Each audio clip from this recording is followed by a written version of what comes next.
खोसा साहब, जो आज सुप्रीम कोर्ट ने पाबंद कर दिया है कि हाई कोर्ट इस फैसले को निपटाए, आपको लगता है कि अब हाई कोर्ट जल्दी में कोई फैसला करेगा? देखिए, ये हाई कोर्ट और सुप्रीम कोर्ट के दरमियान ये मामला है, मेरा इससे क्या ताल्लुक? सर अगर कल ये तो मामला बड़ी देर से चल रहा है, सुप्रीम कोर्ट, हाई कोर्ट फिर सुप्रीम कोर्ट और फिर सेशन कोर्ट, ये तो पूरी एक गोल चक्कर है। फिर यही इसीलिए उन्होंने वापस नहीं हमें भेजा, सर पटिया की इसी वजह से कि ये जो है उन्होंने कहा सर ये जो साइफर खसूसी अदालत बनी है साइफर की, इस पर क्या देखते हैं? पूरी पीटीआई को लपेटना चाहते हैं साइफर के जरिए? ये हम क्वाश करवा देंगे। आप साइफर वाले तो ये बताइएगा, अगर एक जज है इस्लामाबाद हाई कोर्ट के जस्टिस आमिर फारूक साहब, सर उसके ऊपर आपको मतलब उनके बार बार उनके ऊपर एतराज़ात करते हैं, तो सर आप नहीं समझते कि इसके ऊपर कानूनन कोई एक्शन होना चाहिए कि अगर किसी जज के ऊपर किसी बंदे का यकीन ही ना हो?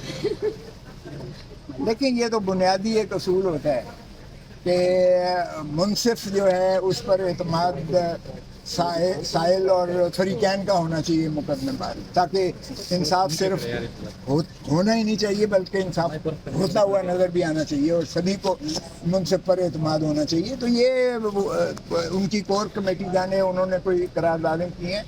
मैं एक प्रोफेशनल वकील हूँ, मैं कोई कोर कमेटी का, माफ़ कीजिएगा, मेंबर नहीं हूँ। मैं वकालत करता हूँ, इसलिए मैं तो वकालत की हैसियत से ही अपने जो है इस्तदलाल लेता हूँ। मैं ना उनका पाबंद हूँ ना उनकी हिदायत पर चलता हूँ।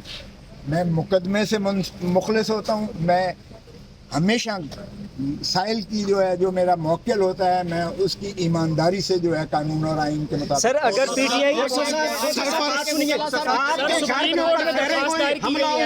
आपके ऊपर हमला हुआ, सर दरखास्त दायर की गई है, ये बता दें। इमरान खान साहब आपका पता करने के लिए आपके घर है, जबकि आपके घर जरदारी साहब, बिलावल भुट्टो साहब भी ना है। आजकल वो जेल में है, आपको तो जाना चाहिए उनकी खैरियत के लिए। सर ये बताइएगा कि आपने सुप्रीम कोर्ट में आपने साइफर डिटेन किया हुआ है। मेरा तो सर साइफर केस खत्म हो जाएगा, साइफर का केस विक्ट्री बना के आ रहे थे आज बाहर। सर बताइए थोड़ा सा, आपको पीटीआई को रिलीफ मिला सुप्रीम कोर्ट से? साहब ने जो आज उनसे पूछे, जो आज रिमार्क दिए चीफ जस्टिस साहब ने, और उन्होंने कहा कि ये कैसे हो गया कि मुलजिम तो जेल पहुंच गया और अपीलों का मामला इस्लामाबाद हाई कोर्ट में है और आज खोसा साहब को सुप्रीम कोर्ट में दूसरी बार आना पड़ा। इन रिमार्क्स को आप कैसे देखते हैं? क्या कोई रिहाई के लिए कोई ऐसे ऑर्डर्स आ सकते हैं अगर चीफ जस्टिस का माइंड ये कहता है तो?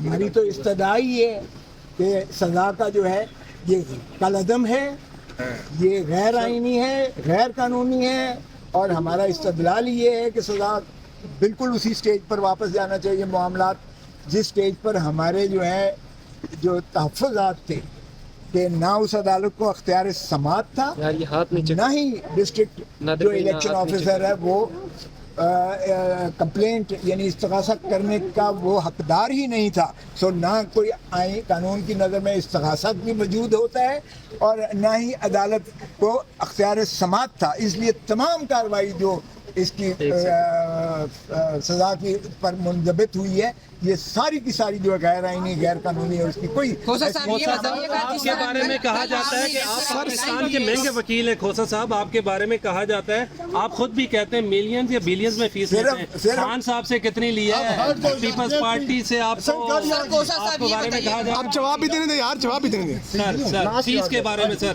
एक बात तो ये है कि ये मेरे और साइल के दरमियान एक कॉन्फिडेंशियल जो है कम्युनिकेशन सीक्रेट लग गए यहाँ पे कॉन्फिडेंशियल की वजह से।